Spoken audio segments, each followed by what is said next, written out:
essa medicina antiga, né? Antiga que eu falo, até de agora mesmo, atual, que não é a do futuro e nem aquela do passado de Sócrates, né? É uma medicina que, infelizmente, daqui a pouco, se nós não fizermos isso que a gente está falando hoje, olhar para o ser humano, ter empatia e tudo mais, daqui a uns dias vai falir esse sistema, porque as pessoas já não estão acreditando mais que só isso resolve, que se você não olhar para o paciente, não olhar para a história dele, não olhar para todo o contexto e principalmente não olhar para você, infelizmente a gente vai falir esse sistema que é tão bonito, né? Que funciona, mas que ele é regido também pela medicina, né? E se a gente não cuidar de vocês, se vocês não cuidarem de vocês mesmos, infelizmente como que a gente vai cuidar dos pacientes?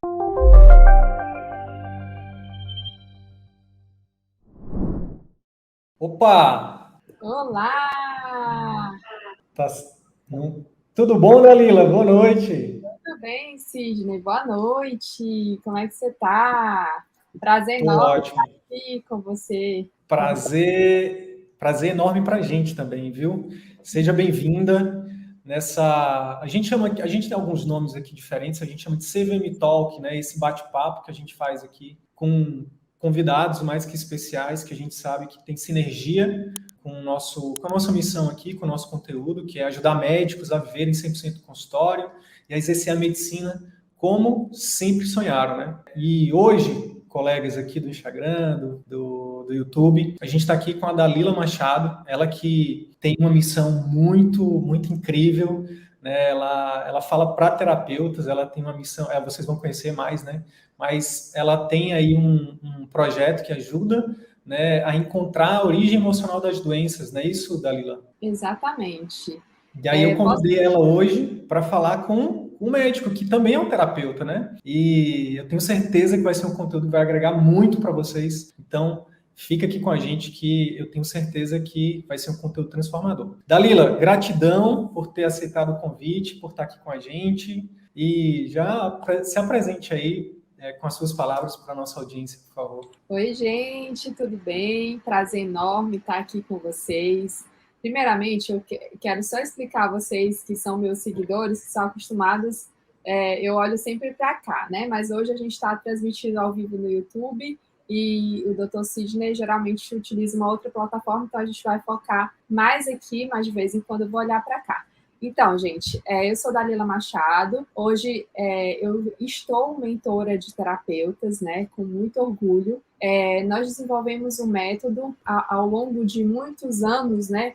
Realizando terapia, estudando sobre terapias, né? Nós desenvolvemos uma metodologia chamada Procure Cicatrizes, que é uma metodologia baseada em algumas técnicas terapêuticas. E eu fiz um compilado dessas técnicas terapêuticas e a gente utiliza para descobrir a origem emocional dos sintomas, das queixas, dos bloqueios desses pacientes. E olha, é um prazer enorme estar aqui, porque eu tive uma conexão muito grande, né, com o Sidney, porque ele fala exatamente o que eu falo para o terapeuta. Eu acho que por isso que a gente está aqui hoje, né, para unir essas vozes, né, que querem algo muito maior para vocês que são médicos, para vocês que são terapeutas, na verdade, para todo mundo, né, que é da área de saúde. Eu acho que é um olhar, e assim, eu assim como o Sidney, né, eu gosto muito de falar, né, que nós precisamos cuidar de nós mesmos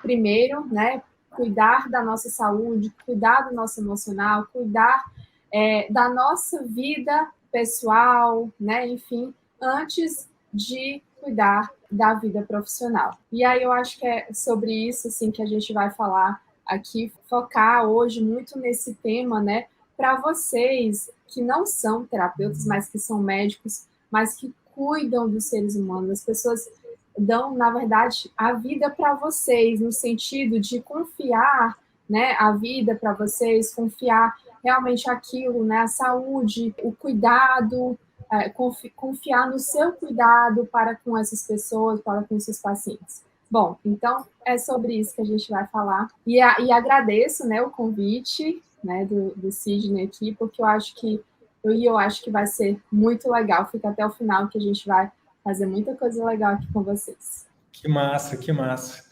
Estou fixando um comentário aqui no Instagram. Dalila, e assim, o tema da live hoje, né, que eu te convidei, é para a gente falar sobre quem cuida de quem cuida, né? O primeiro e principal paciente de todo médico, que é quem? É o próprio médico, né? É o próprio médico. E eu já queria, inclusive, trazer alguns dados, né? Talvez você já saiba, talvez não, mas tem muitos dados, muita estatística, muitos estudos que mostram uma realidade triste da saúde, da morbimortalidade do médico no Brasil, né? Então, alguns exemplos, né, de estudos. Teve um estudo recente que mostrou que, olha só que louco, os médicos vivem muito menos, né, em média 10 anos a menos que a população geral, sendo que as mulheres, né, as médicas mulheres, sendo um pouco redundante mesmo para poder dar esse destaque, vivem 20 anos a menos, olha que louco, do que a população geral. Número de suicídios, 5 vezes maior na população médica do que na população geral. Uso de psicotrópicos, drogas lícitas e ilícitas, sabe? Então, além disso, burnout, depressão, síndrome do pânico, né, ansiedade. Então, assim, o médico tem adoecido muito, sabe? Principalmente essa questão emocional. E aí, é muito do que você fala, né? E eu queria, então, te perguntar, como é que você analisa esses dados, né? E como é que eu sei que você tem alunos hoje, médicos, né? Que você ajuda também. E eu queria que você falasse um pouquinho disso, como é que você vê todo esse cenário, né? Desse adoecimento médico e aí eu te pergunto, será que tem origem emocional nesse adoecimento médico? O que é que você acha, na sua visão? Na minha visão, né, eu sempre gosto de falar assim, que nem tudo é emocional, mas que quase tudo é emocional, né? Mais de 90% das doenças também tem um contexto emocional por trás dessas doenças, dessas queixas, né? Você falou aqui da mortalidade alta, suicídio, né? Maior número de suicídio, burnout, depressão. Todas essas, tirando a mortalidade, né, que a gente tem que avaliar os fatores, mas o suicídio, depressão, burnout, ansiedade, né, tudo isso tem muitas questões emocionais. E até mesmo aquelas doenças físicas têm sim contextos emocionais. Por quê? De acordo com os meus estudos, né, com os estudos que, na verdade, os estudos mais atuais, né, que a gente gosta muito de falar aqui da epigenética, da neurociência, mas focado principalmente na epigenética, né, a gente sabe que o ambiente, ele influencia muito para a nossa saúde. Hoje eu estava vendo, inclusive, uma cientista falando para criança, né? Eu gosto muito de colocar os meus filhos para assistir essas coisas. E ela falando um exemplo muito básico, né? Quando você coloca a sua mão dentro do gelo, ela fica toda enrugada. E aí, o que ela explicou? Explicou bem fácil, assim, para as crianças entenderem isso, epigenética, né? Ela fala que o nosso corpo rapidamente se adapta ao ambiente. E o nosso corpo se adapta ao ambiente bom e ao ambiente ruim.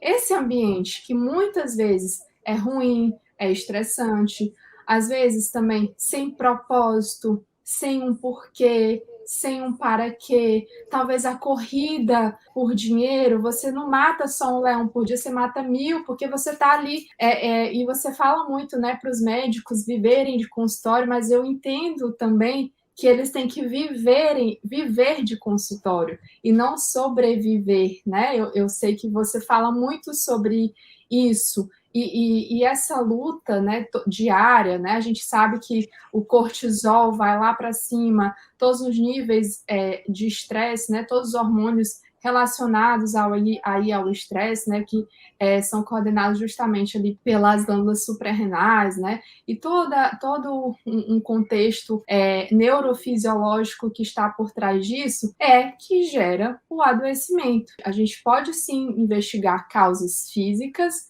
mas nós não podemos destacar não podemos descartar que essa possibilidade, né, do emocional, dessas questões do ambiente, qual ambiente? Em que ambiente familiar você vive? Como é que você está com você?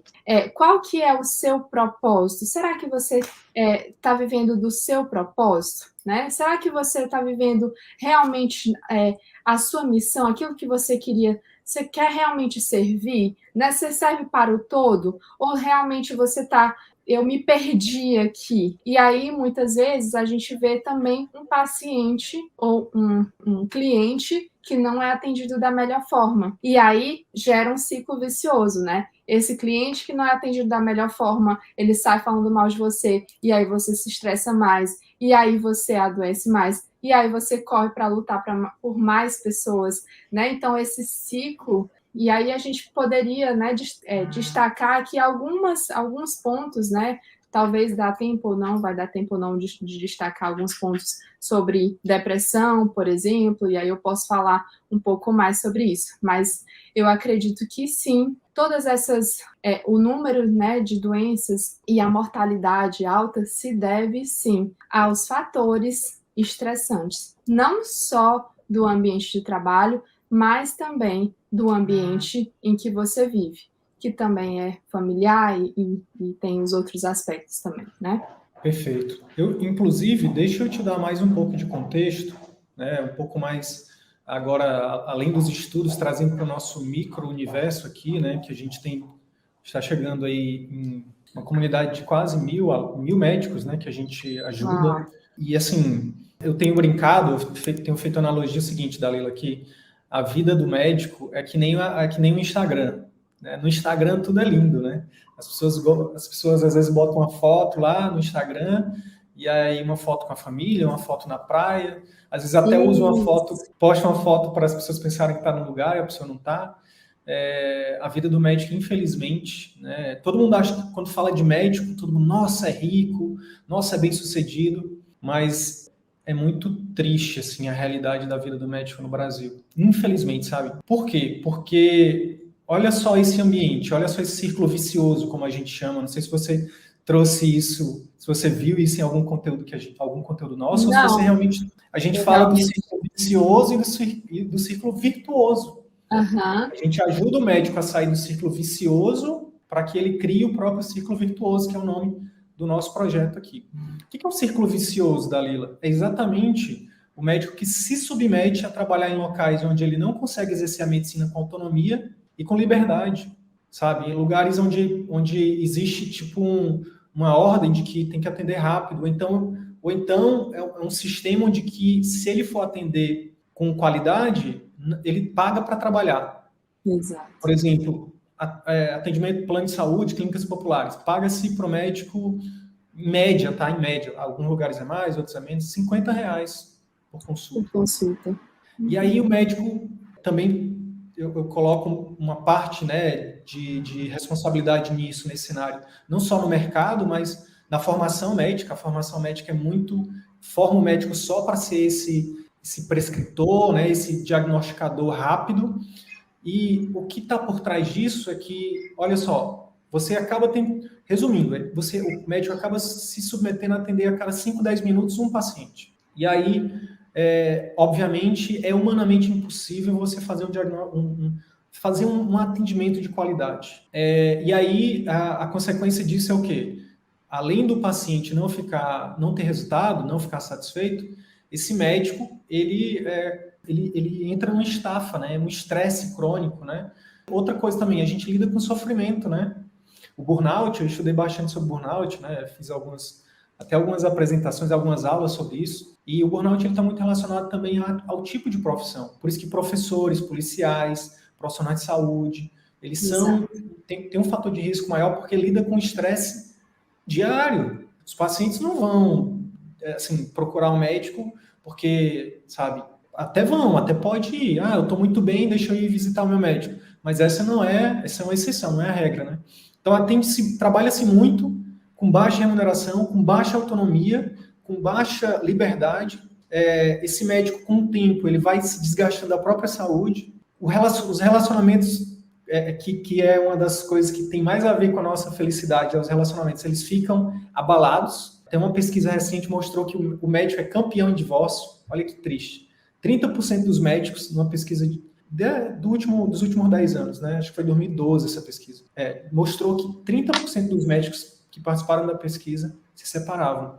Olha que triste. E aí, o que acontece? Muitas vezes, por conta exatamente de buscar uma recompensa e até por atender uma questão social, de status, que o médico tem que andar no carrão, que o médico tem que morar na cobertura, que o médico tem que ter isso, tem que ter aquilo. Aí o médico, ele trabalha muito, aí gasta muito, e esse círculo vicioso se auto-retroalimenta. Daqui a pouco esse médico está com os relacionamentos, seja com cônjuge, seja com filhos, seja com amigos, totalmente desestruturados, saúde física e mental desestruturada, e tudo que esse médico vai ter é simplesmente bens, que muitas vezes é um carro que fica parado no estacionamento de hospital, de uma clínica, de um consultório, é um apartamento que eu falo por conhecimento, eu passei por isso, eu vivi no círculo vicioso. Eu também vivi, tá? Eu também vivi, porque meu marido é médico, né? Olha aí, então você conhece isso também, né? Conheço. Tinha lá uma casa, um apartamento na área nobre da cidade, um apartamento, na verdade, nem meu era do banco, que a gente financia e paga 2 para o banco, e uma mobília linda. Eu sempre falo da minha cama, né? Minha cama custou R$4.000 na época. São camas muito mais caras, eu sei que tem mais barata, mas para minha realidade, era um valor muito alto. Mas eu quase não dormia na minha cama, sabe? Eu quase não via a minha família, eu quase não andava no meu carro, eu só andava no meu carro de um plantão para o outro, de um trabalho para o outro, de um vínculo para o outro. A gente até tem falado muito que é um dinheiro muito caro, sabe? Tipo, às vezes a gente coloca todo um investimento de uma vida num único tipo só de riqueza, que é a riqueza de dinheiro, materiais. Mas é a riqueza familiar, e a riqueza de saúde, né? E a riqueza de propósito. Então, esse tem sido o nosso motim, sabe, Dalila? O nosso movimento de mostrar para o médico que o trabalho dele vale muito, né? Que o que ele faz é incrível e que, por isso, ele pode, sim, ser bem remunerado e que ele não precisa atender um paciente a cada 5, 10 minutos. Então, a gente tem conseguido fazer esse movimento aí e tem dado muito certo. Então, mas eu só queria te dar esse contexto do que realmente a gente tem visto. Não é só pesquisa que eu li, não é só livro que eu li. Eu lido com médico há 3 anos diariamente. E eu sou médico, minha esposa é médica. Enfim, é muito triste, sabe? De verdade. Sabe o que eu escuto, Dalila? Vocês foram a luz no fim do túnel. Eu estava pensando em desistir da medicina, sabe? Recentemente, só para te dar um exemplo, e aí eu já te passo para você falar um pouco, relatar um pouco, falar um pouco sobre isso, sobre o círculo vicioso. Teve um caso de um aluno nosso que mandou um direct para a gente no Instagram, falando de um caso de um colega dele que foi encontrado morto no conforto, tinha suicidado. E ele falou, cara, olha aqui que louco. E aí veio agradecer, por isso que eu sou grato a vocês, porque, poxa, hoje eu já enxergo a minha carreira e a minha vida de forma diferente. Porque eu tenho uma teoria, isso é só uma teoria, tá? Não tem nada de ciência nisso, não. É uma teoria minha. Ainda não está catalogada, ainda não escrevi a tese de doutorado, mas a tese é que a gente entra em transe, sabe, Dalila? Na faculdade ainda. Na faculdade, o médico ele estuda 40 horas durante o dia integral, né? Aí de noite, ele não satisfeito, ele faz hora extra à noite. Vai dar plantão, vai fazer PAIC, pesquisa, extensão. Aí na residência não são mais 40, são 60 horas. 60 horas. Aí, mas ele continua trabalhando à noite, e às vezes madrugada. Aí quando termina a residência, aí ele vai para 80, 120. Então, assim, essa é, infelizmente, a triste realidade do médico. Mas a gente está aqui exatamente para, tanto você, com o que você faz, quanto o que a gente faz aqui, a gente está aqui para dizer que existe saída, né? E aí eu já até queria te perguntar, se você quiser fazer uma tréplica sobre o círculo vicioso, fica à vontade, mas em seguida eu já queria te perguntar, o que o colega médico que pode estar ouvindo a gente ou assistindo a gente, ele tem que pensar assim como... O primeiro passo é uma das coisas que você falou aqui, né? Eu até estava fazendo uma live hoje e eu sugeri um livro bem legal, né, chamado Comece pelo Porquê. Eu acho que o primeiro passo é começar pelo porquê. Por que você está aqui? Uma indicação de livro que eu estou indicando agora para os meus alunos e também para os médicos, né, que estão aqui. Comece pelo porquê. Por que você passou tantas horas lá na faculdade? Por que você está aí nesse lugar? Para quê? Para quem? E uma das primeiras respostas, talvez, é quando a gente olha para isso, para mim, a primeira resposta é por quê? Primeiro é por uma missão. E essa missão é minha, não é da minha família, primeiramente. Essa missão é minha. Então, como essa missão é minha, e se eu escolhi uma família, eu escolhi ter casa, eu escolhi ter outras coisas ou pessoas do meu lado, eu preciso separar o trabalho, a casa, a família, né? Ter tempo para tudo. A gente não ensina os filhos, eu ensino muito meus filhos, filho, hora de escovar o dente, hora de escovar o dente, hora de brincar, hora de estudar é de estudar, hora de brincar é de brincar. Então, foco. Então, se você está no trabalho, se entregue ao trabalho. Mas se você está na família, reserve um tempo para a família, reserve um tempo para o real motivo de você estar ali, que é você, a sua felicidade. Talvez também é para você gerar um bem-estar para a sua família. Mas e eu gosto muito dessa frase, eu não estava lembrando, mas essa frase é muito legal para você, principalmente que tem filho, né? Seu filho não vai lembrar dos brinquedos caros que você deu para ele. Seu filho vai lembrar que você brincou com ele, né? Você também não vai lembrar, talvez, esses momentos, você vai lembrar desses momentos estressantes. E você quase não tem lembrança daquele aconchego da casa, daquelas coisas boas que alimentam todos os aspectos do ser. Eu acho que o porquê ele é muito amplo, mas esse livro ele fala muito desse começando pelo porquê, porque é bem isso, né? Quem sou eu? E aí tem uma outra coisa, quem sou eu, né? Se o porquê é por mim, então quem sou eu? Quem sou eu como pessoa? E eu acho que é uma coisa bem legal da gente olhar agora, quem é você como pessoa? Quem é você como profissional? Quem é aquela pessoa que luta diariamente, né? Será que você está perdido no meio do caminho, como eu falei no início? E é esse perdido no meio do caminho, né? Que eu já vou falando do aspecto emocional das fragilidades da glândula suprarrenal. Eu estou perdido no meio do caminho. Não sei o que rumo tomar, não sei que direção seguir. E eu não me perdi aqui, eu estou aqui nessa profissão de médico ou de terapeuta, sei lá, e eu me perdi. E aí, às vezes, principalmente quando a luta ou quando a gente começa a ganhar dinheiro, né, a gente se perde no meio do caminho e você começa a olhar para outras coisas que não tem nada a ver com o seu real motivo, o real motivo de você estar, que é exatamente. Que é exatamente esse transe que eu estou colocando, né? É você entrar no piloto automático, né? Que é outra forma de falar. Eu brinco, Dalila, que na medicina, né? A maioria dos médicos eles entram na faculdade inspirados no filme Pat Adams e terminam muito mais parecidos com o Dr. House, sabe? Tipo. Ai, coitados. Porque tem até estudos que mostram isso, né? Tem um estudo que fala assim, o diabo mora no terceiro ano, que foi um estudo que a pesquisadora americana avaliou a empatia durante os 6 anos de faculdade. Ela identificou no terceiro ano o médico ele perde totalmente a empatia com o paciente.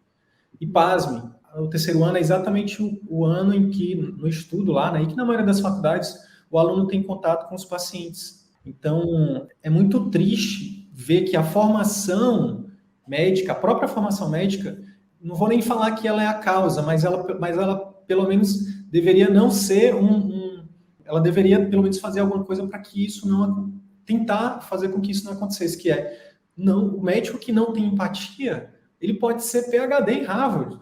Se ele não demonstra compaixão com o paciente dele, se não demonstra que se importa, qual é o sucesso que esse médico vai ter? O paciente, ele não busca. Tem até alguns autores da comunicação médica, que eu estudo bastante, que eles falam assim, o médico não busca só um conhecimento científico num profissional. O paciente não busca só um médico que vai tratar da questão científica. Sim, é óbvio, o médico é um cientista, mas o paciente vai atrás também de compaixão, de um outro ser humano que ele estenda a mão, que diga, olha, eu imagino, então eu entendo, né? Então, uma das coisas que tem ajudado os nossos médicos, os nossos alunos, a encontrar o seu propósito, ou se reencontrar, ou se reconectar com o seu propósito, e sair desse transe, desse piloto automático dali, é exatamente mostrar que é isso, que a empatia, por exemplo, né? A gente fala de outras coisas também, mas eu vou aqui utilizar a empatia como exemplo.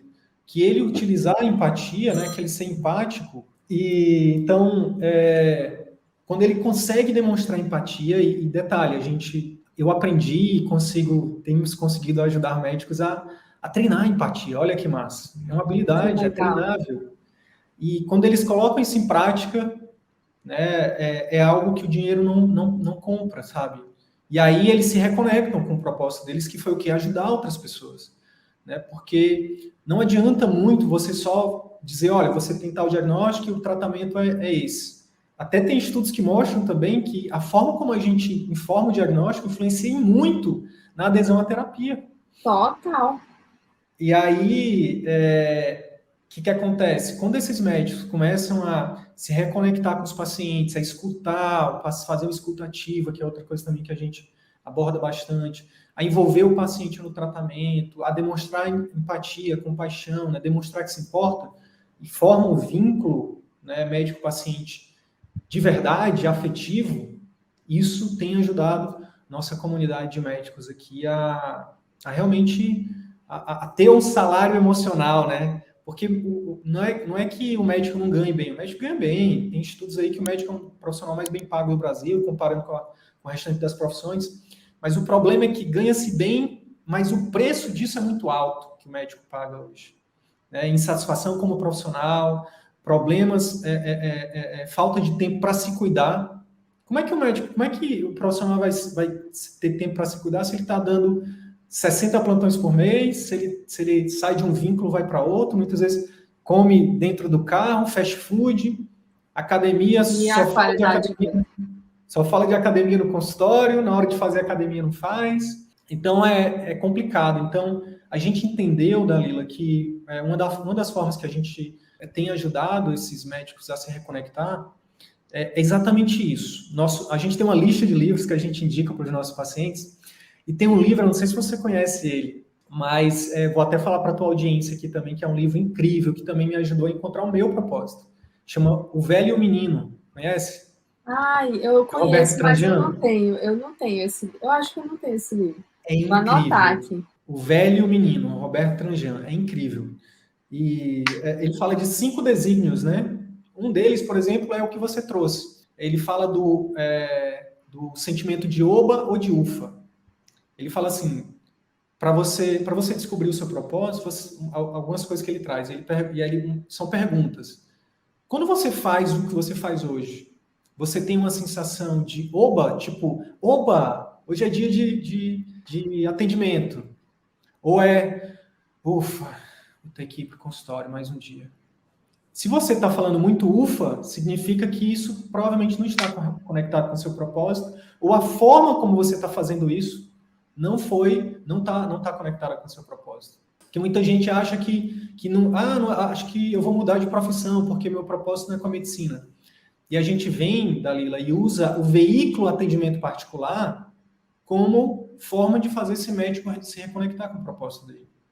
Porque, infelizmente, eu vou reforçar isso, infelizmente, somente no atendimento particular hoje no Brasil, salvo raras exceções, o médico tem autonomia para atender o paciente como realmente o paciente precisa e o médico quer, e o médico precisa atender, e onde o médico pode realmente cobrar um preço justo.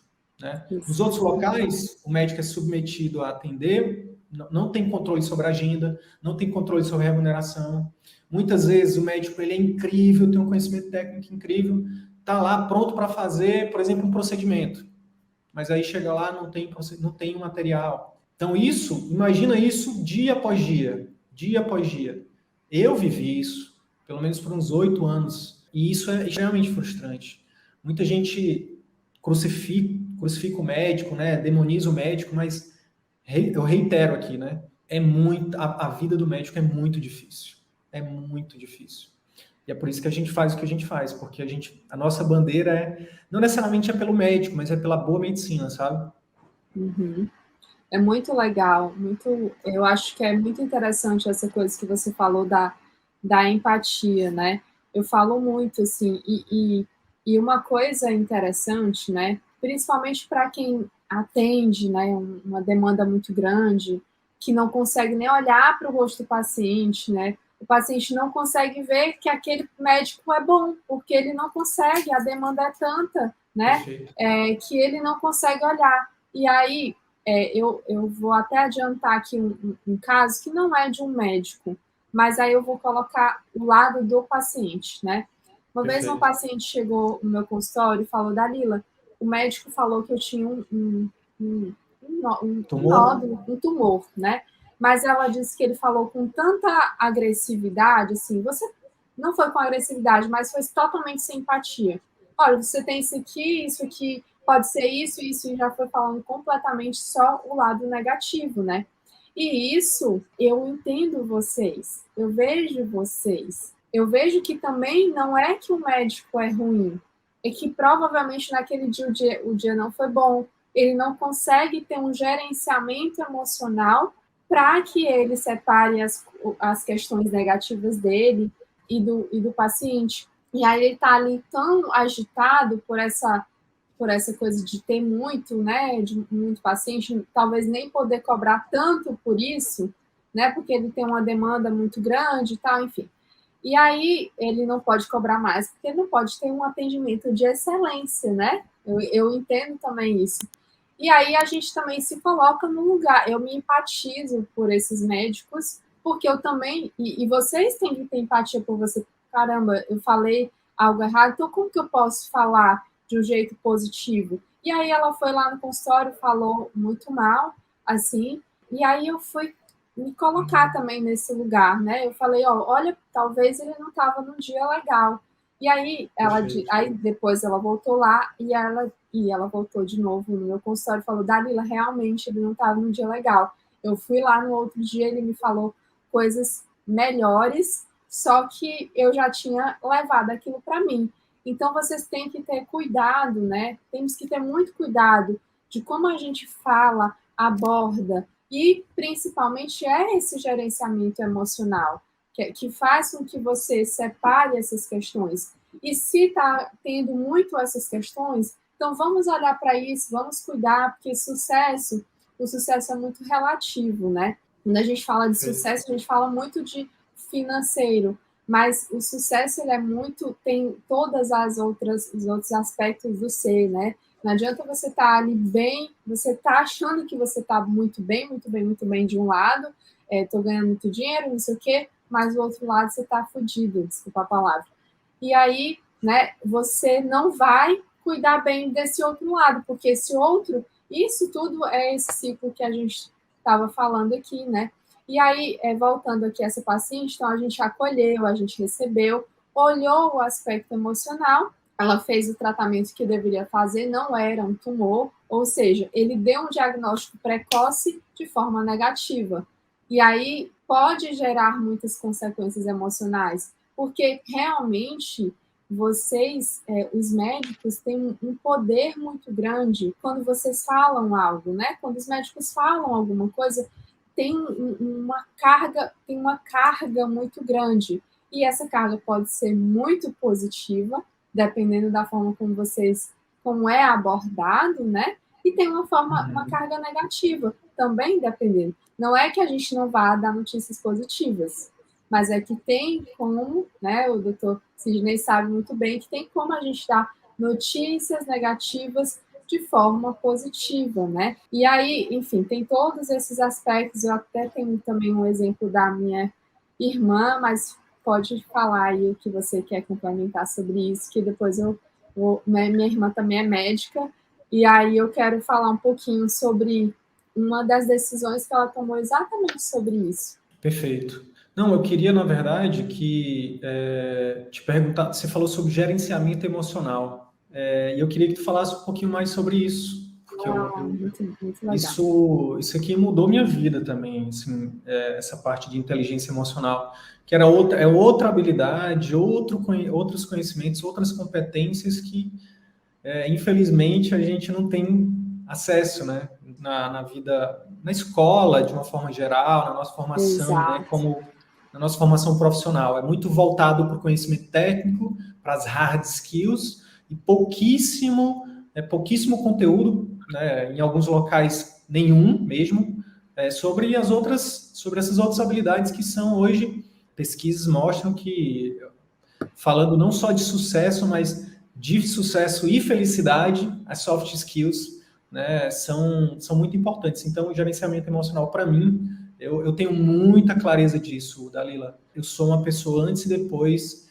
de ter contato com isso, de ter buscado conhecimento e até buscado ajuda, né? Faço terapia, li muitos livros, faço, enfim, várias outras coisas nesse sentido de autoconhecimento, de me conhecer, saber quando eu estou com raiva, saber quando, por exemplo, eu estou descontando em alguém uma coisa que não era para descontar. Então, por exemplo, você falou desse médico aí que não estava num dia bom, né?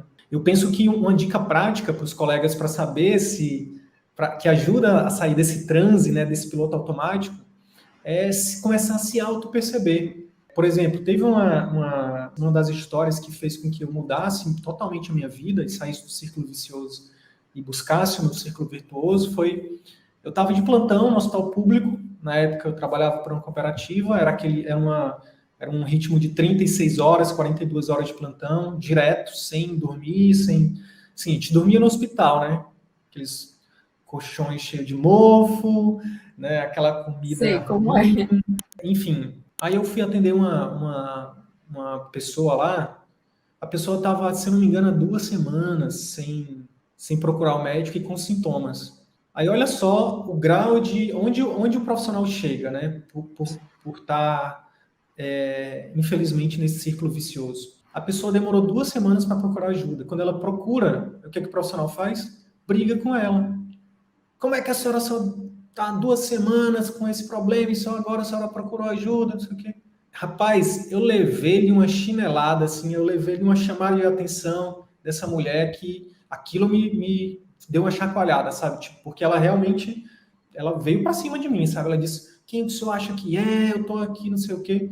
Me deu uma chamada mesmo, sabe? Tipo, quando eu terminei aquele atendimento, eu fiquei me perguntando, rapaz, não foi para isso que eu me sacrifiquei tanto para ser médico, sabe? Tipo, e ali foi uma das coisas que me chacoalhou, que me fez com que eu repensasse as minhas atitudes, repensasse o meu caminho, né, por onde eu estava seguindo, né? Então, e uma das coisas que me ajudou, com certeza, foi porque ali eu não estava bem. Nitidamente eu não estava bem, por quê? Por vários fatores. Aí a gente acaba fazendo a transferência, né, para o paciente, né? Aquela parada da transferência e contra-transferência. Às vezes o paciente também traz isso para o médico, né, pro profissional. Mas eu queria que você falasse um pouquinho de forma prática, se puder trazer alguma dica também, né? Eu falei aqui um pouco mais de forma genérica, de como gerir essas emoções, Dalila. Como é que você tem trabalhado isso? Tá. Primeira coisa, né? Na verdade, nós não aprendemos a gerenciar emocional em nenhum lugar, né? Principalmente nós, da nossa geração, a gente não aprendeu na nossa casa, a gente não aprendeu na escola, a gente não é na faculdade, que é na faculdade, aí é que não aprende mesmo, que é um monte de adulto, todo mundo não sabendo gerenciar as emoções, né? A grande maioria, aliás. E aí, então, vem disso, né? De tudo que nós trazemos como crenças, aprendizados, enfim. E aí a gente vai trazendo para o nosso contexto, né? Então, o gerenciamento emocional de fato, ele é aprendido. A minha filha não sabe gerenciar as emoções. Eu tenho que ensinar, filha, respira fundo. Aí ela fala assim, mamãe, eu queria gritar, mas eu não posso gritar. Filha, você pode chorar, mas não precisa gritar? Será que precisa gritar? Será que gritar vai resolver alguma coisa? Então, assim, eu estou ensinando os meus filhos a gerenciar essas emoções, algo que não me foi ensinado. Então, de vez em quando, eu ainda me pego fazendo coisas ou falando coisas de uma forma inadequada, que foi a forma que os meus pais me ensinaram, né? Tá certo para eles, mas para mim não é uma forma legal de falar, enfim. E aí uma coisa que a gente gosta muito de falar, eu sou muito racional, eu sou muito... E aí outros falam, muito emocional. Mas o que eu quero falar para vocês é que 98% da nossa comunicação relacional é emocional, é movida às emoções. É o seu estado emocional que vai... Aí você fala, mas eu sou muito racional. Ok, mas você é racional movido a alguma questão emocional ou algumas questões. Mas eu gosto muito de números, eu sou muito exata. Ok, o que te moldou para você ser muito racional? Então, eu acho sempre quando a gente quer a resposta de algo, eu vou lá atrás. Geralmente eu vou na fonte de aprendizado, que é os meus pais, né? São ali a minha principal fonte de aprendizado, que foi ali na infância e tudo, os professores, os educadores e tal. E aí, então, assim, para a gente olhar, primeiro é olhar para isso, né? Que 99% das nossas decisões são tomadas movidas à emoção. E aí, por isso que muita gente fala rápido aquilo que não era para ter falado, e enquanto ele poderia ter simplesmente ouvido, respirado fundo, eu ouço o que o outro quer dizer, eu olho, né? Como que a gente faz, né? Rapidamente. Primeiro eu ouço o que a pessoa está dizendo. Depois eu quero ver o que eu estou sentindo. O que eu estou sentindo quando o outro me fala isso? Nesse exemplo que você me deu, né? Doutor, eu estou aqui não sei quanto tempo, e aí, ao invés de você falar, nossa, por que você fica calado, respira fundo, e aí fala, o que eu gostaria que essa pessoa falasse, que eu, como médico, falasse para mim mesmo? Será que eu gostaria de receber uma bronca? Aí vem a empatia, né? Então, uma coisa está atrelada à outra. Eu respiro fundo, não falo e me coloco no lugar do outro, né? Como que eu gostaria de receber algo do outro? Como que eu gostaria de receber aquilo que eu vou falar? Né? E aí, quando você faz isso, aí você pensa duas vezes. Porque aí você, nossa, interessante. Nossa, realmente eu vou ficar calado, vou falar só umas palavras, ou eu vou perguntar mais para essa pessoa. Eu vou ser o ouvinte, ao invés de vomitar, talvez, aquilo, né? Inclusive, quando você juiz, vai... né? Juiz. Ao Às invés de vezes a você... gente se comporta como juiz, né? Exatamente. Quando você vai dar uma notícia ruim, comunicar uma notícia difícil, ou mesmo naquelas notícias do dia a dia. Você não é o detentor. A gente sabe que a ciência é muito importante, mas tem algo muito maior do que a ciência, né? Então, como que você gostaria de receber uma notícia de você mesmo? Quando você gostaria de dar, né, um diagnóstico? Como que você gostaria de receber uma fala de um terapeuta que seja, ou até de um médico mesmo, mas em relação àquilo que o seu paciente está falando? Eu acho que é isso, né? A gente olhar para as nossas emoções e ter empatia, né, com o que eu estou sentindo. E aí, uma coisa muito interessante, por favor, não vão atender num dia que você está péssimo. Não faça isso. Porque quando você... e isso é um pedido como paciente, mas talvez, não sei como é que está a sua agenda ou não, está sobrecarregada, mas quando você tem uma certa liberdade, que o Dr. Sidney fala muito bem aí, né, para vocês terem essa liberdade, ver de consultório, vocês também têm a liberdade para fazer a sua agenda. E se você não está bem naquele dia, não está se sentindo muito bem, seja físico ou seja emocional, estou depressivo, estou ruim, cuide de você primeiro, que é esse o tema da nossa live, né? Quem cuida de quem cuida. Quem cuida de quem cuida? Qual é o primeiro princípio, né? De vocês, como médicos, enfim, cuidarem de vocês. Então, olhe para mim, nossa, eu estou me sentindo muito mal. Né? Eu sou terapeuta, mas às vezes eu estou em estados depressivos. hoje eu tô ruim, hoje eu tô para baixo. Cara, eu não vou atender. E aí eu peço para minha secretária, falo, André, ó, cancela todo mundo, porque hoje eu realmente não tô bem. Né, minha filha adoeceu. André, eu não tô bem para atender hoje, porque, ó, minha filha tá doente e eu quero dar mais atenção para ela nesse momento. Então, cancela toda a agenda da manhã.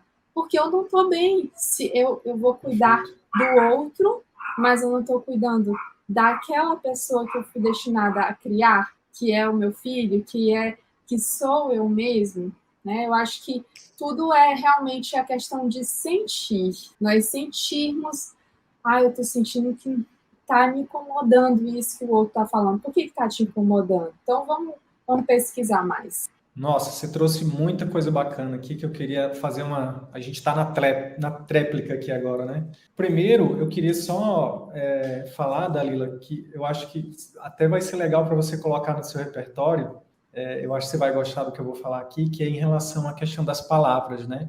Você falou em relação ao poder das palavras, relacionando isso com a importância da gente estar bem, né? Então, o médico que está com o filho doente, brigou com o médico ou a médica, tá? Brigou com o cônjuge, tá com salário atrasado, furou o pneu do carro, sabe? No caso das mulheres estão em TPM, no caso dos homens estão, sei lá, com dor de barriga. Aí você vai atender. Qual a qualidade, né, de atendimento você vai dar? E aí eu trago a questão das palavras, o poder das palavras.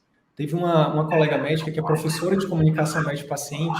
Uma vez ela falou assim, Sidney, as palavras são fazendo analogia em relação ao poder das palavras, é como se ela fosse um bisturi. Sabe o bisturi que o cirurgião usa para fazer cortes, para fazer cirurgias?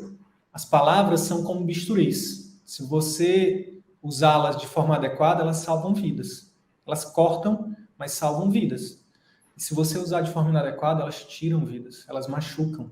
Né? Então, elas podem ser usadas para construir ou para destruir. Quando você está num dia ruim, né? Quando você está no seu ambiente... Agora, como, Dalila? Como humanamente impossível, assim, como é humanamente possível para um médico ou uma médica atender um paciente a cada 5, 10 minutos? Muitas vezes não tem tempo de ir ao banheiro, muitas vezes não tem tempo de comer, sabe? Muitas vezes não tem opção, muitas vezes ele está doente, ele tem que ir trabalhar porque ou ele trabalha num regime de plantão e aí não consegue passar o plantão, ou então ele trabalha numa situação em que ele não pode colocar o atestado, ou que ele vai ser demitido se ele bota o atestado, sabe? Aí é onde a gente chega e fala, infelizmente, né, que no consultório particular isso é diferente. Você é o dono, é a dona, você consegue organizar a sua agenda, você é dono do seu tempo. Então, trazendo a outra coisa que você falou, né, em relação a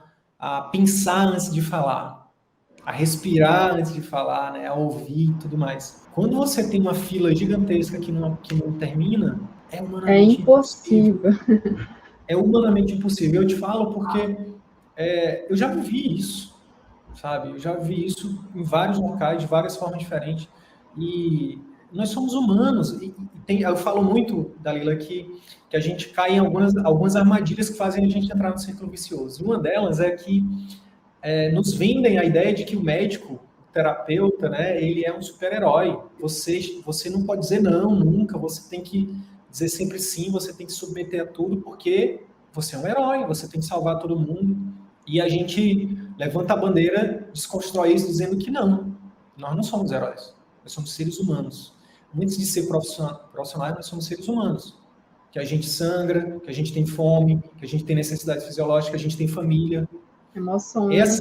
Essa história que você trouxe da questão de quando sua filha adoece, fica complicado para você ir, perde muito sentido, né? Como é que você vai deixar a pessoa mais importante da sua vida, uma delas, para que alguém cuide e você vai cuidar dos outros? Para quem está no transe, isso é normal, mas né, para quem está no piloto automático, mas para quem vive no seu propósito, não faz sentido. Só um parêntese sobre isso, né? Desculpa aí te atrapalhar essa fala, mas só um parêntese, eu acho que isso é incoerente, chama-se incoerência, Perfeito. né? O que eu mais vivo na minha vida é a coerência do que eu vendo. E a incoerência, você não consegue vender a incoerência, né? Eu não consigo, você, Sidney, não conseguiria vender isso se você estivesse falando da boca para fora só para ser bonito. Você vende porque você acredita nessa ideia, você pratica, né? E aí, como que eu vou vender saúde se eu não estou cuidando do meu próximo, da pessoa que a gente mais ama, né? Pode continuar. Perfeito. Eu ia falar exatamente isso. Eu passei por isso. Foi uma das coisas que me chacoalhou também. Minha mãe precisou de mim, né? Eu lembro como se fosse ontem. Ela caiu, machucou, bateu a cabeça e eu estava de plantão. Eu não pude ajudar minha mãe. Aquilo me deu uma chacoalhada, porque eu estava de plantão. Não era um plantão por semana. Era aquele ritmo de plantão de, sabe, de que achar que o mundo vai acabar e que você vai enriquecer trabalhando. E aí, naquele dia eu pensei, cara, o que eu estou fazendo na minha vida? Tipo, a minha mãe, a pessoa mais importante, né, da minha vida na época, eu não era casado, ainda não tinha filho, e eu não posso ajudá-la, sabe? Tipo, do que adianta, sabe? Tipo, aquele dinheiro que eu tava dando aquele plantão não ia mudar a minha vida, mas estar perto da minha mãe era muito mais significativo. Foi uma das coisas também que deu uma chacoalhada, sabe? Tipo, então, o ambiente, né, Dalila, eu acho que é uma das coisas que a gente pode começar a consensualizar, né, que a gente, da nossa discussão aqui, do nosso bate-papo, é que o ambiente adoece, né, tem adoecido, né? E aí você trouxe uma coisa que eu queria entrar um pouco nisso, né? Porque você fala de procurar cicatrizes, né? E aí eu queria saber de ti se... Porque existe também uma coisa, Dalila, que é muito forte, né? O que acontece? Nossos médicos aqui, nossos alunos que eles aplicam o nosso método, a metodologia CVM, o que acontece? Esse médico, primeiro, ele começa a despertar, né? A despertar para isso, né, que é o ser humano, para despertar para a possibilidade de valorizar mais o seu trabalho e aí atender menos e melhor, né? A gente fala do livro Essencialismo aqui, que é um dos livros que a gente também adora aqui, que também é incrível. E esse médico começa a perceber, Dalila, que sim, o que ele faz é incrível, não tem preço, né? É valioso demais, tem preço, mas não tem valor, né? É valioso demais. Porque quanto custa salvar uma vida, quanto custa, né, consolar uma pessoa, né? Porque às vezes a pessoa não tem câncer terminal, você não vai salvar a vida daquela pessoa, mas você pode consolar, né? Você pode dizer, olha, não importa o que aconteça, eu vou estar junto com você, né? A gente vai estar junto, o que depender de mim, você vai sofrer o mínimo possível, e tarará, tarará. Então, o que acontece? Aí esses colegas médicos, eles começam a perceber, Dalila, eles começam a fazer a transição, né? Aí começa a dizer não para os vínculos, começa a dizer não. Só que para dizer não, por exemplo, como é que uma mãe de família com 2 filhos pequenos vai dizer não para um concurso público que mantém ali uma segurança e tudo mais, e que, aí onde eu quero entrar na pergunta, que eu acho que vai ser relevante porque a gente está falando aqui. E os pais viram e falam assim, como assim está querendo pedir exoneração? Você está doida? Você está com burro na sombra e você vai sair da sombra, vai entrar no sol, e se não você não encontrar outra sombra? E como é que vai ficar seus filhos, a educação dos seus filhos, não sei o quê, não sei o quê. E aí? Mas esses colegas, principalmente quem está na nossa comunidade, é realmente uma parada de propósito, porque dinheiro por dinheiro ele já tinha, o médico ganha bem. Só que agora ele está ressignificando tudo isso. E aí chega nesse entrave dos pais. Como lidar com isso? Como lidar com isso de forma saudável, sem bater de frente, ou como se libertar dessas crenças que foram implantadas aí pelos pais? Muito legal. Muito interessante isso. E não sei se eu posso falar isso, mas às vezes a gente tem que ligar. Posso falar? O foda-se. Não é para os pais, mas é para a opinião das outras pessoas. Por quê? Não é só para os pais, né? E quando eu falo isso, eu não falo que eu vou dizer para o pai, se foda ali e eu não quero saber de você, não. Não é sobre isso, tá? Eu até não gosto de falar muito disso, porque nessas palavras, mas aqui nós somos adultos e a gente sabe que eu não estou falando sobre você falar isso, mas ligar isso para você, não é para o outro, né? Porque você sabe aonde você quer chegar, você sabe para que você está fazendo isso, para quem você está fazendo isso, né? E assim, enquanto nós somos crianças, nós estamos lá naquele mundo e tal. Só que às vezes nós somos adultos, mas estamos num mundo infantil.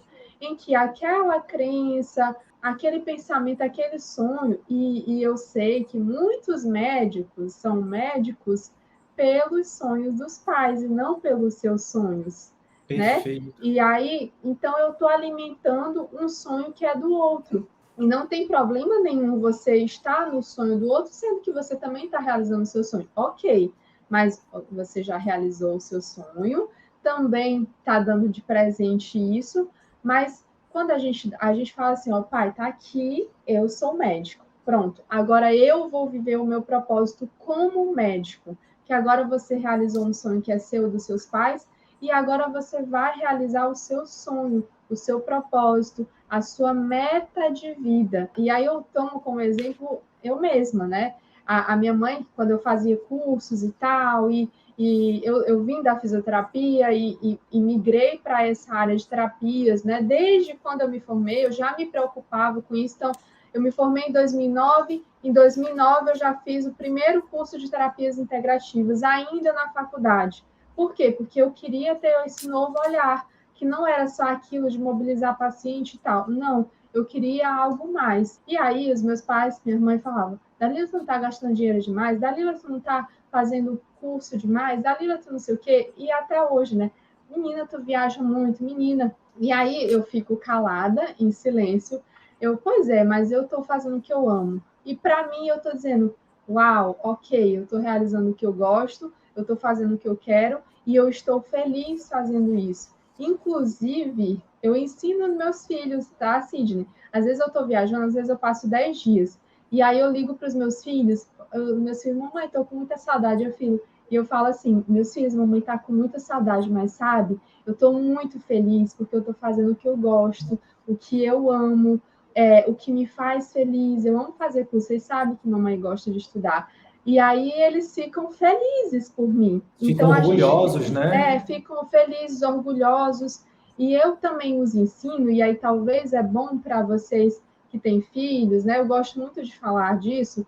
Ontem até coloquei uma frase que eu estava fazendo atendimento e veio essa frase aqui para mim. Nós somos a criança que fomos, mas nós podemos nos separar dessa criança e dizer, criança, ok, eu vou cuidar de você, eu vou cuidar dos seus sonhos, mas eu vou ser feliz. E se for para ser feliz, é contra, talvez, assim, um pouco daquilo que seus pais têm medo, mas você não tem medo porque você sabe onde você quer chegar.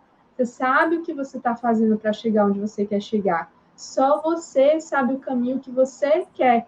Você sabe, né, quando você coloca uma meta, você faz por essa meta, você chega lá. Como você falou, dinheiro por dinheiro, você vai ganhar dinheiro.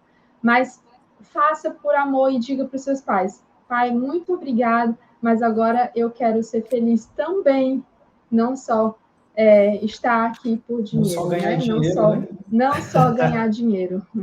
O Tony Robbins fala isso, né? Sucesso sem aí, felicidade é fracasso. Né? Exatamente. E aí, olha só que interessante. Quando você fala isso, você se libera e os seus pais, nossa, quando você fala isso, papai, eu quero ser feliz, o seu pai não tem mais o que dizer, porque o único jeito, se existe um jeito da gente pagar a vida que os nossos pais nos deram, é sendo feliz. Se existe um jeito, e aí quando você diz, pai, eu estou feliz, aí ele não vai falar mais nada, porque é isso que ele quer.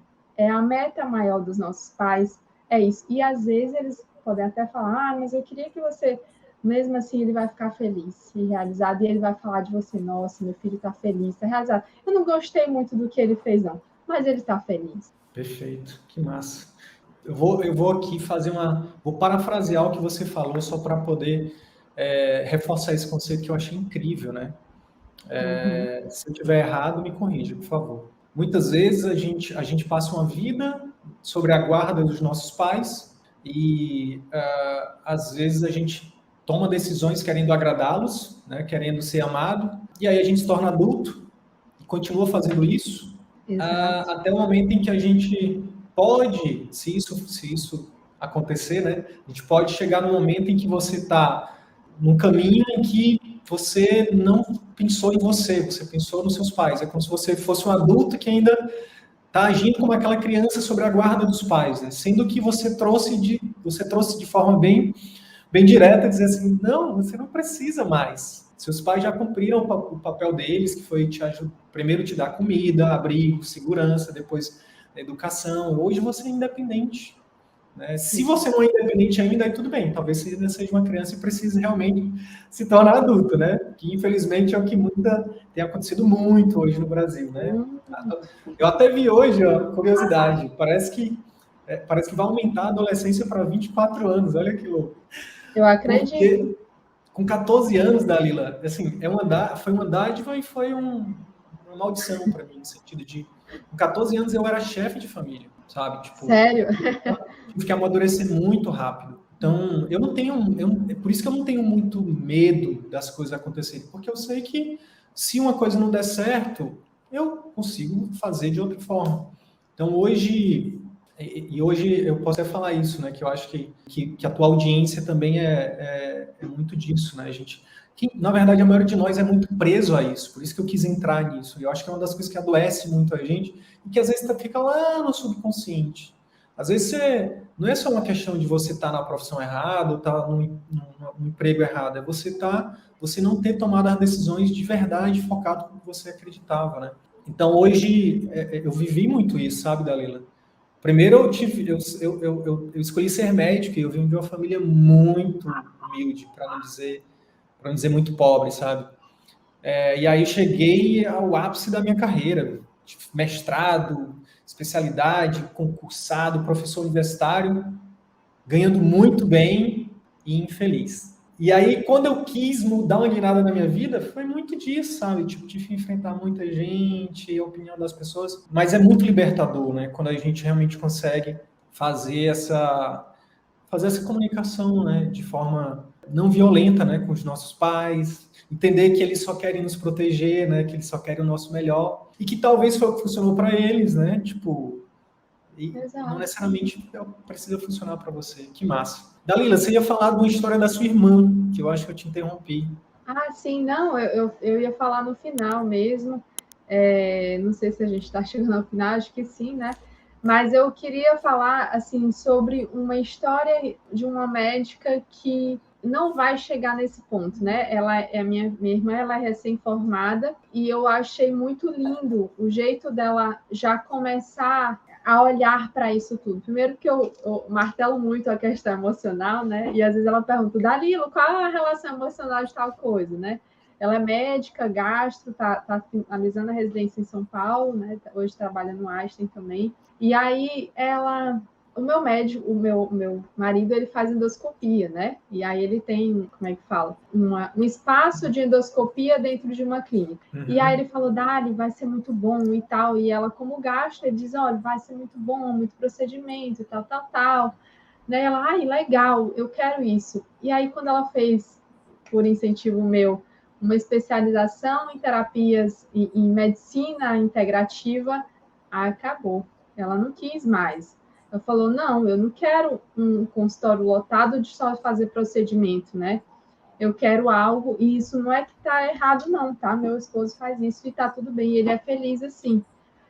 Mas é que ela foi para o propósito dela já no começo da carreira. E é muito legal, né? Ela saber que pode ser que ela não vá ganhar tanto dinheiro, pode ser que ela não vá ser assim tão bem remunerada quanto ela seria fazendo muito procedimento, mas ela vai para a felicidade, né? Hoje ela está fazendo medicina ayurvédica e tudo, e ela está muito feliz.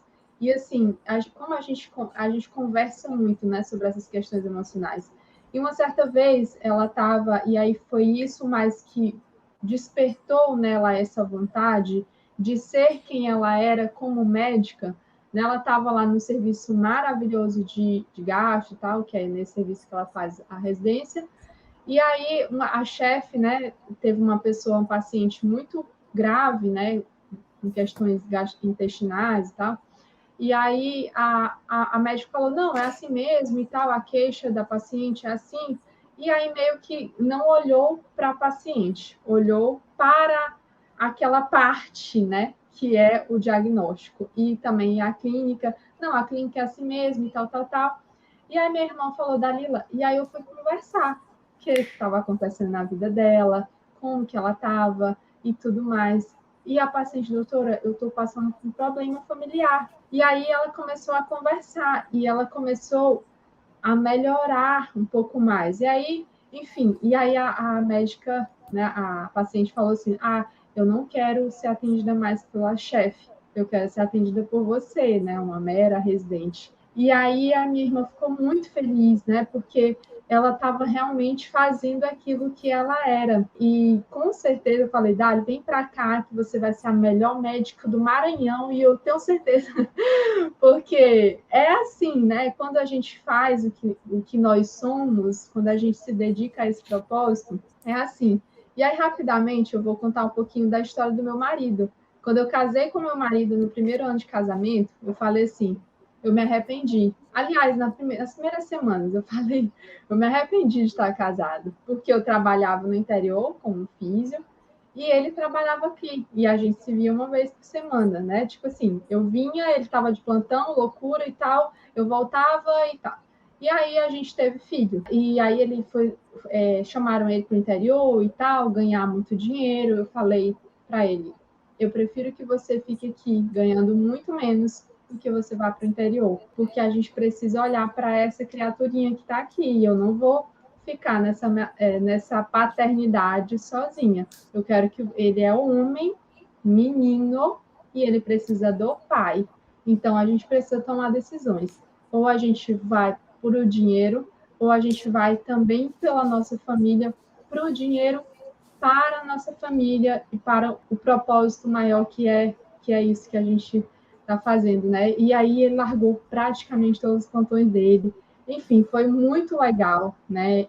Ele tinha plantão praticamente todo dia. E, infelizmente, muitos amigos, muitos colegas assim nessa condição, apartamentos maravilhosos, luxuosos e tudo, mas não vivem nos apartamentos. E a gente tem um apartamento um pouco mais simples, né, em relação, mas a gente vive nesse apartamento e muito felizes.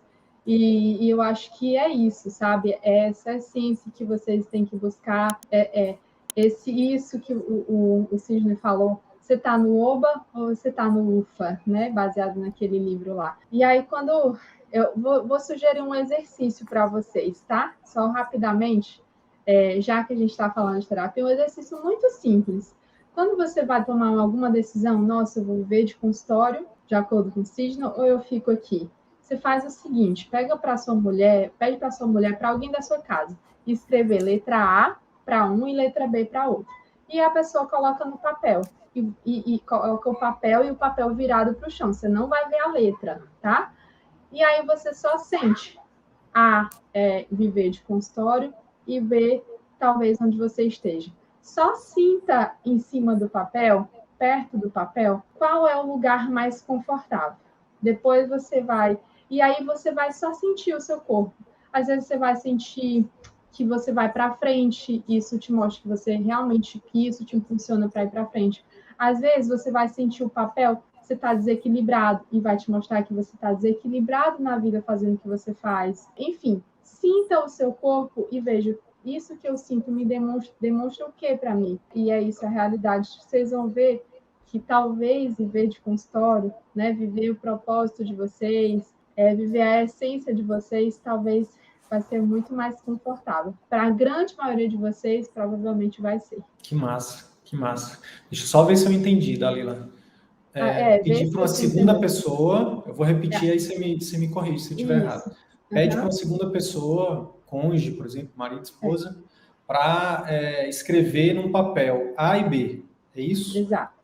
Exatamente. Aí A significa, tem que ser um papel grande, uma folha de papel, por exemplo? Não, qualquer papel, o papel pequeno, grande, não importa. E aí eu vou escrever, tipo assim, A, e aí A para mim representa viver de consultório. B para mim significa essa vida que eu tô. Aí o que a pessoa vai fazer? Ela vai colocar virado para o chão, sem que você saiba, né? A letrinha virada para o chão, sem que você saiba em que letra que você está pisando. Tá? Não precisa pisar exatamente em cima do papel, pode ser perto do papel, bem próximo, tá? E aí vira para baixo, você guarda o que você sentiu, e aí você vai e vira o papel. Nossa, nesse B eu senti isso, nesse A eu senti mais confortável. Né? Estou dando um exemplo aqui. Um de cada vez, né? Um de cada um vez. de cada vez. Eu sinto aqui, mas não levanto o papel ainda. E eu sinto aqui, mas não levanto o papel ainda. Aí eu vou, anoto o que eu senti, anoto o que é que isso que eu senti representa para mim. Depois você vira o papel. Aí você vai ver o que você sentiu no B e o que você sentiu no A. Por que eu peço para uma segunda pessoa? Eu faço isso sozinha em casa. Quando eu quero tomar qualquer decisão, eu faço sozinha em casa. Mas por quê? Porque eu não me saboto, né? Eu faço e eu mesmo porque eu quero realmente sentir, né? Mas se você for uma pessoa que talvez você vai fazer isso, pede para uma outra pessoa, né? Que aí vai ser bem legal. Deu para entender? Deu, agora ficou mais claro. Que massa. Eu queria, antes a gente já está encaminhando aqui para o final, mas eu queria só, você falou de uma coisa que eu queria, que é uma crença que a nossa audiência, que a minha audiência tem aqui, que eu queria aproveitar para pegar o gancho e desconstruir essa crença, se for possível. Que é o seguinte, quando você falou da sua irmã, você falou assim, que se ela for se ela for seguir o propósito dela, talvez ela não ganhe tanto dinheiro quanto se ela aceitasse o convite do esposo. A gente tem basicamente dois tipos de atendimento na medicina: volume, né, que eu chamo de modelo Fiat, e tem um modelo a gente chama de medicina industrial de volume, e a medicina artesanal, né, o modelo Ferrari. Quem que você acha que fatura mais, a Ferrari ou a Fiat? A venda de carros populares ou a venda de carros como a Ferrari, por exemplo? Sem dúvida, a venda de carros populares, mas o atendimento. Pois é, aí é que tá. Mas aquela venda de que é Ferrari, um Ferrari vale a quantidade de não sei quantos, não sei nem quanto vale uma Ferrari. São todos da mesma empresa, né? Eu vou saber. São todos da mesma empresa e, na verdade, o dado que eu tenho, pode ser que não seja, é bom dar uma confirmada depois, mas só para usar um exemplo didático. É possível ter o mesmo faturamento, sabe? Tipo, são só modelos diferentes. Acontece que no atendimento de pessoas, não dá para você industrializar o atendimento de pessoas, sabe? Quando eu quis dizer isso, não é que ela vai ganhar, é que ela logo no início ela vai começar com poucos, né? Talvez, porque ela vai construir uma clientela. Pois é, mas é que tá. E se eu te disser que tem alunos nossos que, por exemplo, terminou a residência agora em fevereiro e no primeiro dia de consultório já estava com a agenda lotada. Uau, eu acredito. Mas lotada não é de 20 pacientes. Não é 20 pacientes no dia que lota a agenda dos nossos alunos. São 5 no turno, um paciente por hora, entendeu? Porque aqui não é volume, aqui é relacionamento, sabe? Exato. O serviço prestado para pessoas não pode ser de volume. Talvez no modelo de carros, de construção de carros, o volume é tranquilo, né? É tranquilo, inclusive até para os donos, mas para os operadores de máquina, não. Tudo que tem a ver com o ser humano é difícil industrializar, sabe? Tipo, imagina o atendimento médico, o atendimento de psicoterápico, terapêutico, de terapia lá, mesmo, né? Eu brinco que é o médico Chico Xavier, sabe? Tipo, já viu essa do Chico Xavier? Não dá. Exatamente. Hoje, por exemplo, eu ganho talvez num atendimento que o meu marido ganha quase num dia. Pois é. E aí, quase numa manhã, praticamente. Pois é. Né? É óbvio que isso vai variar sempre de especialidade para especialidade, do mercado da cidade para cidade. Mas, por exemplo, eu tenho alunas hoje, Dalila, que com 30 anos de idade, início de carreira, faturam mais do que muitos cirurgiões que têm 25, 30 anos, entendeu? Do que dermatos, do que cirurgiões plásticos, entendeu? Por quê? Porque primeiro, quando você está no consultório particular, você dita os seus preços. Você não tem um atravessador no meio, ele dizendo, como um plano de saúde, por exemplo, que cobra R$6.000 da família e o médico recebe R$ 50 por consulta, entendeu? E o atravessador fica com 95%. Não, o médico define o preço dele e o paciente paga direto para ele. A diferença do atendimento particular, do consultório particular, para os outros tipos de vínculo, é basicamente isso, não tem atravessadores, tá? Então, aí o que acontece? Você define o seu preço. E a gente, no nosso método, Dalila, a gente ensina o médico a gerar valor para o paciente. Muito então, às legal. vezes, por exemplo, essa aluna, quando eu te falei, é uma aluna que fatura 60 mil por mês, com 30 anos de formado, em Brasília, cidade dominada pelos planos. Por que ela consegue fazer isso? Porque ela gera muito valor para os pacientes dela. Pacientes que às vezes estão há 2, 3, 4 anos com dor, e na primeira sessão ela vai lá, faz uma sessão de acupuntura, por exemplo, faz um acompanhamento, e daqui a pouco, em 2, 3 semanas, o paciente está sem dor. O paciente paga aqui, ó. Quem que não pagaria? Sabe? Sorrindo de orelha para orelha. Paga, lógico que paga. Sua irmã é gastro? Exatamente. A medicina industrial tem afastado o médico do paciente, e esse distanciamento faz com que o paciente, por exemplo, ele tenha o diagnóstico não seja mais difícil, e principalmente a adesão à terapia seja baixíssima. Então, por exemplo, a sua irmã gastro, quando ela puder atender o paciente do jeito dela, trazendo tudo que ela puder para fazer com que aquele paciente, por exemplo, que está com uma doença inflamatória, que está tomando um monte de remédio, porque vai no médico, 5, 10 minutos, isso é isso, toma esse remédio, aí não melhora. Aí fica peregrinando de médico em médico, exame, faz isso, tomografia, ressonância, não sei o quê. Aí quando o médico, como a sua irmã, vai parar e vai ouvir, e tem técnica para escutar também, não é só uma consulta mais longa, tá? Tem técnica. E vai conseguir entender o contexto, né, total dessa paciente, não só a queixa, dor na barriga, mas beleza, como é que é a sua vida, onde você trabalha, nananã. E a sua irmã, então, vai ter uma chance muito maior de descobrir, não necessariamente numa primeira consulta, mas num acompanhamento, que é outra coisa também que é um diferencial nosso, Dalila, a gente ensina os médicos a fazerem um acompanhamento no pós-consulta. Já ouviu falar disso? Não. Nunca ouvi falar.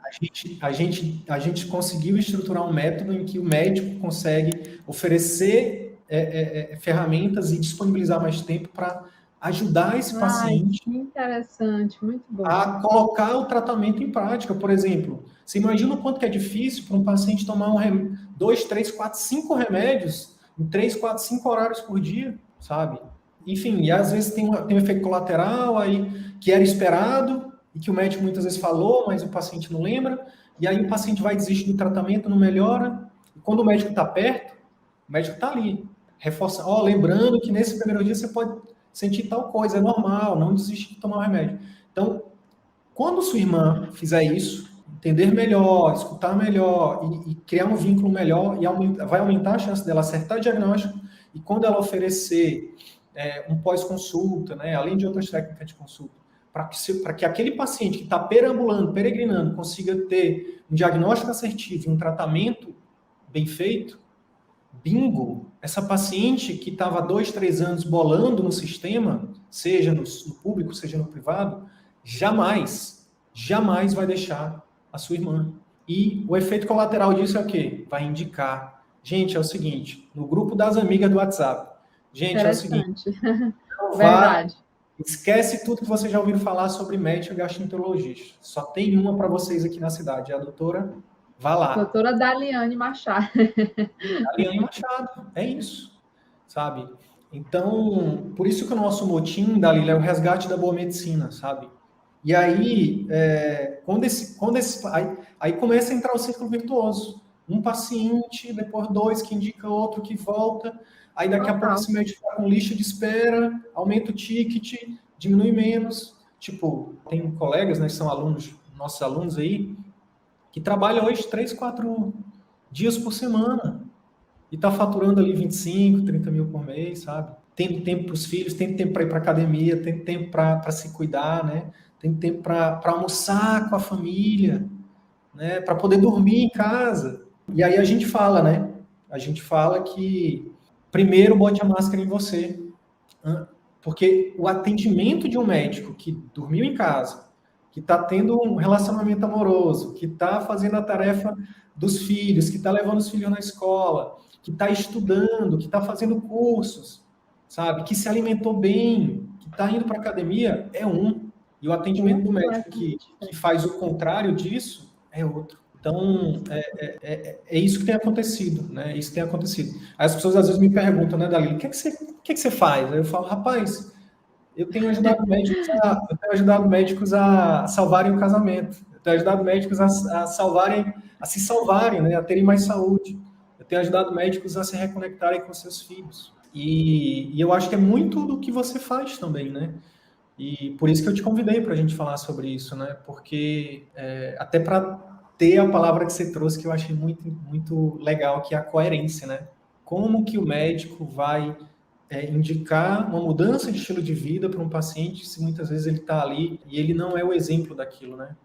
O poder de convencimento aumenta bastante, né? Quando ele é o próprio exemplo, né, Dalila? Total. Então, eu só peguei esse ganchozinho, não só, eu sei que não é uma crença sua, mas até porque você já vive isso, né? Mas porque é uma crença muito grande da nossa audiência, né? Não, mas se eu for para o consultório, como é que eu vou precisar de muitos pacientes para poder viver de consultório? Na verdade, não. Só precisa aprender a como... E tem técnica para isso, né? Como gerar valor para os pacientes, como aumentar a percepção de valor e a partir de um determinado momento você vai ganhar muito mais e trabalhar muito menos. E é o menos e porém melhor, né? Do livro do essencialismo. Muito legal. Dalila, se você pudesse, se você tivesse o poder de mandar uma mensagem para todos os médicos e pegando tudo que a gente falou aqui hoje, olha a pergunta bem facinha para ti, muito fácil. Pegando tudo que a gente falou aqui, se você pudesse resumir numa frase como uma orientação direcionada para esses médicos, para eles se colocarem em primeiro lugar, né? Para eles se entenderem como o primeiro paciente, que ele precisa cuidar dele, que ninguém vai cuidar, até porque, na verdade, é uma coisa que a gente desconstrói também aqui, Dalila. Às vezes a gente procura um terapeuta, procura um médico, procura uma pessoa para nos ajudar, achando que a pessoa tem que fazer tudo para a gente, né? Não é bem assim, né? Então, se a gente não fizer a nossa parte, as coisas não vão funcionar. Então, como você resumiria aí numa frase ou numa fala o que você orientaria em relação a isso, desse médico se colocar em primeiro lugar? Tá. Eu posso usar uma frase bíblica? Pode ser? Pode. Pode ser. É uma frase bíblica, eu sei que a Bíblia pode ser usada como um livro de história também, então não encarem isso como uma forma de religião, mas sim como eu vou contextualizar essa frase e tirar ela da religião, tá? Que é uma frase que eu gosto de utilizar muito. Buscai primeiro o reino de Deus e tudo mais vos será acrescentado. Onde é que está esse reino, né? Sei lá, se que chame de Deus, que chame de eu superior, o reino de Deus está dentro de nós, é você, é o seu eu, né? E quando é que esse reino de Deus ele está legal para tudo mais ser acrescentado, né? Quando esse reino, isso que está dentro de você, está bem para cada vez mais você talvez ter mais pacientes, ter mais qualidade no atendimento, né? Já que a gente está falando muito sobre isso, e eu estendo isso aos meus alunos também, né? Que são terapeutas. E quando nós estamos limpos, né? De toda a mágoa, ressentimento, dores, questões lá atrás, né? Questões lá de trás que foram te moldando para você chegar aqui. E às vezes essas mágoas, esses ressentimentos, ou eu tenho que fazer isso, ou essas competições, né? Que a gente sabe que esse mundo também tem muita competição. E quando a gente está com tudo isso, né? Nada é nos acrescentado. Aliás, aquilo que tem um conceito de sucesso. Agora, quando você se limpa, se libera dessas amarras, desses sofrimentos, dessas dores, dessas questões que talvez você está hoje, que podem ser simples ou complexas, né, do ambiente. Quando você se limpa, né, quando você se trata, e pode ser em terapia ou não, pode ser você olhando, fazendo cursos, enfim, o Dr. Sidney ele fala muito sobre isso, que eu sei, tudo mais será acrescentado, né? E eu acrescento mais, no momento perfeito, na hora perfeita, no tempo perfeito. né? Às vezes você está dando tudo errado na sua vida. Ai, meu Deus, estou lutando, estou isso, estou aquilo. E aí, porque você não olha para esse reino, para isso que está dentro de você. E aí você está lutando, né, por uma coisa que não é a verdade, não é a sua verdade, não é a sua essência. E aí você acha que está tendo muito sucesso, mas esse sucesso ele é muito superficial. Quando a gente vai lá, ele está na ponta do iceberg, né? Quando a gente vai lá para baixo, está tudo podre, está tudo ruim, está tudo seco, não está legal. E aí, né, nada mais nos é acrescentado. Então, é essa frase. Eu realmente sou muito grata, desde quando eu entrei aqui, que você começou a falar, eu sou muito grata por nós termos nos conectado, porque eu acho que nós somos seres humanos, né? Que você, né, principalmente aí, que está levando esse outro olhar para os médicos, a gente precisa disso, né? Cada vez mais a medicina integrativa, que integra corpo, mente, emoções, está crescendo. E nós estamos numa era de evolução, em que aquela ciência do só não, o diagnóstico é isso, faz isso, isso e isso. Não. Essa medicina antiga, né? Antiga que eu falo, até de agora mesmo, atual, que não é a do futuro e nem aquela do passado de Sócrates, né? É uma medicina que, infelizmente, daqui a pouco, se nós não fizermos isso que a gente está falando hoje, olhar para o ser humano, ter empatia e tudo mais, daqui uns dias vai falir esse sistema, porque as pessoas já não estão acreditando mais que só isso resolve, que se você não olhar para o paciente, não olhar para a história dele, não olhar para todo o contexto, e principalmente não olhar para você, infelizmente a gente vai falir esse sistema que é tão bonito, né? Que funciona, mas que ele é regido também pela medicina, né? E se a gente não cuidar de vocês, se vocês não cuidarem de vocês mesmos, infelizmente como que a gente vai cuidar dos pacientes? E é isso. Perfeito. Gratidão, Dalila, gratidão de verdade. A minha frase vai ser: cuide de você. Cuide de você, se coloque em primeiro lugar, porque isso, demorei muito para entender isso. Muito, muito, muito. Todo mundo vai te chamar de egoísta no início. Como assim? Você é médico? E, na verdade, é o seguinte, eu entendi que se eu não estou bem de corpo, mente e alma, como é que eu vou estar presente para o meu paciente, mas antes do meu paciente, para a minha família, para a minha esposa, para a minha filha, né, para os meus amigos, para os meus parentes. Então, é um ato de amor, na verdade. É amor próprio, é totalmente diferente. Então, se coloque em primeiro lugar, se ame, porque a gente só dá o que a gente tem. Se você não tem saúde, se você não se ama, como é que você vai oferecer saúde e amor, né? Por que não, para os seus pacientes? Dalila, gratidão.